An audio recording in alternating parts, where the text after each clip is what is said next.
Taslih TV.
Bismillahirrahmanirrahim. Alhamdulillahirrahmanirrahim. Wassalatu wassalamu ala rasulullah wa ba'd. Kaum muslimin, rahmati Allah. Assalamualaikum warahmatullahi wabarakatuh. Jika kita mengunjungi saudara kita yang sakit, misalnya, kita diperintahkan oleh Nabi SAW untuk mendoakannya dan untuk memberikan motivasi kabar gembira kepadanya. Itu dilakukan oleh Nabi kita SAW. Beliau yang mengatakan pernah mengunjungi seorang sahabat yang sakit, kemudian Nabi mengatakan, la ba'sa tahurun insyaallah. Tidak apa-apa, semoga cepat sembuh insyaallah. Itu kan membangkitkan sebuah optimisme, nilai-nilai yang positif yang diberikan Nabi kepada orang yang sedang sakit. Dan begitu pula yang ada di rumah sakit kaum muslimin atau bimaristanat yang ada ketika peradaban kita memulai atau mendirikan rumah sakit tersebut. Nabi SAW memberikan gambaran umum bahwa orang yang sakit itu di mata kaum muslimin adalah orang yang sedang membutuhkan atau orang di masa krisis yang sangat membutuhkan motivasi, yang sangat membutuhkan perlakuan khusus, yang sangat membutuhkan kasih sayang yang lebih dibanding orang-orang yang sehat.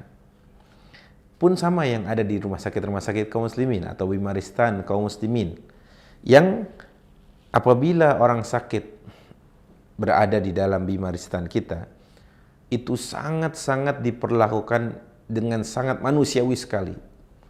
Sebagai contoh misalnya, orang yang sakit pertama kali dia akan diperiksa, ya, seperti yang kita lihat hari ini. Dan memang hari ini adalah potret dari bagaimana muslimin memperlakukan di bimaristan mereka ketika itu. Orang yang sakit ini diperiksa, kemudian apabila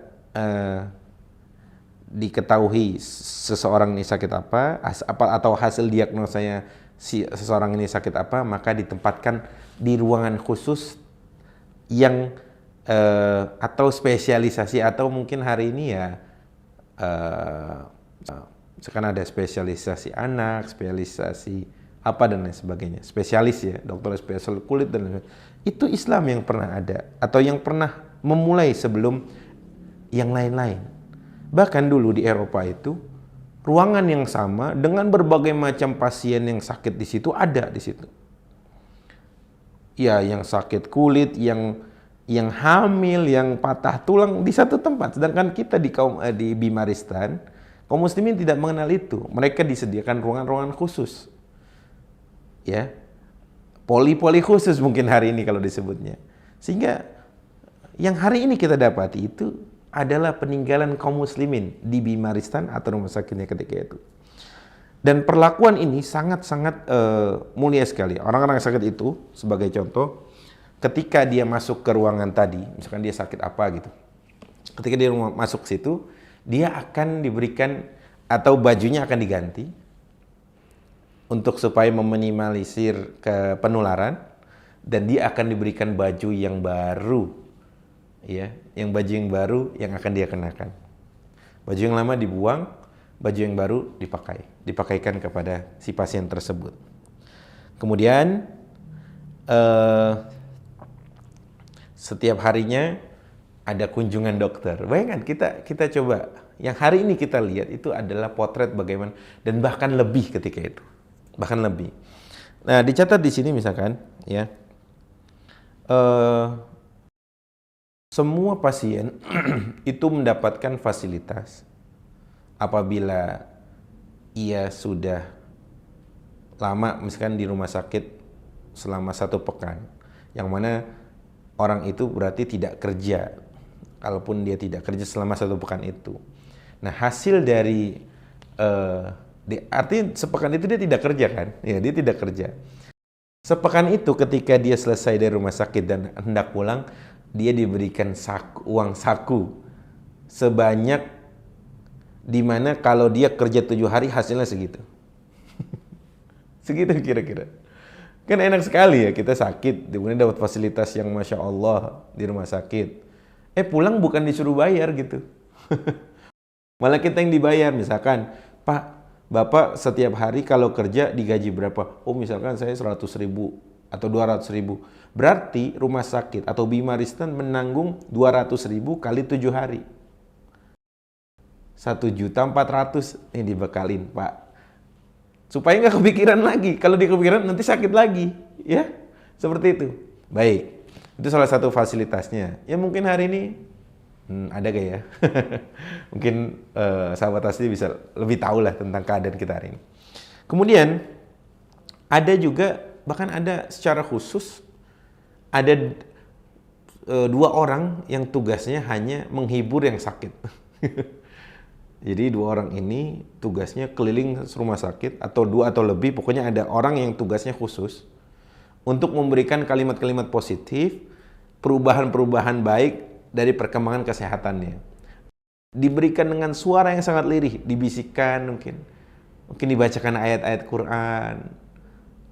Kemudian diberikan motivasi, semangat bahwa ayo sembuh dan lain sebagainya. Itu ada orang khusus yang digaji dengan harta wakaf, dan ini memang semua fasilitas, semua keuangan yang bergerak di rumah sakit itu dibiayai full oleh harta wakaf. Masya Allah. Ada orang tugasnya cuma, Pak, alhamdulillah hasilnya ini baik dan sebagainya. Maka kalau ada orang yang khusus itu, maka jangan tanya bagaimana dokter dan perawatnya. Sudah pasti lebih lembut lagi, karena hampir setiap hari dia akan bertemu dengan pasiennya. Baik. Kemudian selain itu ada juga ya, mereka diberikan obat-obatan yang misalkan gini, orang yang tidak mampu misalkan, dia malah mendapatkan fasilitas yang sangat premium di rumah sakit itu. Adapun dia, jika yang sakit itu orang yang berkecukupan, orang berada lah gitu ya, maka dia misalkan obat di rumah sakit itu tidak ada, dia yang harus mencarinya di luar rumah sakit dan harus bayar. Rasa-rasanya kondisi ini terbalik, teman-teman, dengan kondisi kita hari ini, di mana si miskin diberikan obat yang seadanya. Kalaupun dia harus mau mendapatkan obat yang sangat mujarab katakan, atau sangat manjur yang mahal, dia harus mencarinya keluar dan mereka harus mengeluarkan uangnya. Ini kepada fakir, yang miskin, yang susah. Adapun yang kaya malah mendapatkan fasilitas ya, dan lain sebagainya. Maka kira-kira dari bacaan sejarah kita, adakah kita membaca fenomena ini, fenomena zaman kita, dan bagaimana dahulu kaum muslimin memperlakukan mereka yang sakit? Tadi dari sisi perintah agama, oke. Perintah agama memang Nabi kita SAW sudah banyak mencontohkan, tapi lihat dari sisi kemanusiaannya, ya, fasilitas yang didapatkan oleh seorang yang sakit, si pasien ini, dengan seluruh kebaikan dan kasih sayang yang diberikan oleh dokter, perawat, bahkan tadi ada orang yang khusus memberikan kabar-kabar positif, membisikkan hal-hal yang baik agar jiwanya sehat, agar semangatnya kembali dan menjadi optimisme untuk seorang pasien tadi untuk sembuh. Begitu ikhwati fillah, bagaimana kaum muslimin memuliakan yang sakit, dan ini yang kita dapatkan hari ini, itu perlakuan atau hasil contekan, saya berani mengatakan itu, dari peradaban muslimin yang sangat-sangat memperdulikan dan memanusiakan manusia, terkhusus mereka yang sedang diberikan ujian oleh Allah berupa rasa sakit. Semoga kita bisa kembali menghadirkan itu di tengah yang hari ini mungkin kita lihat ada pasien yang tidak mampu diusir dari rumah sakit, ada yang harus mengisi prosedur yang begitu rumit, kemudian akhirnya nyawanya tak tertolong dan lain sebagainya. Maka mari kita sama-sama mengusahakan agar supaya nilai-nilai Islam atau peradaban Islam yang dahulu diterapkan di rumah sakit atau di bimaristan kembali kita rasakan di hari ini dan hari kemudian. Dan semoga Allah menolong kita. Aku qouli hadza wa astaghfirullahi wa lakum. Assalamualaikum warahmatullahi wabarakatuh. Aslih TV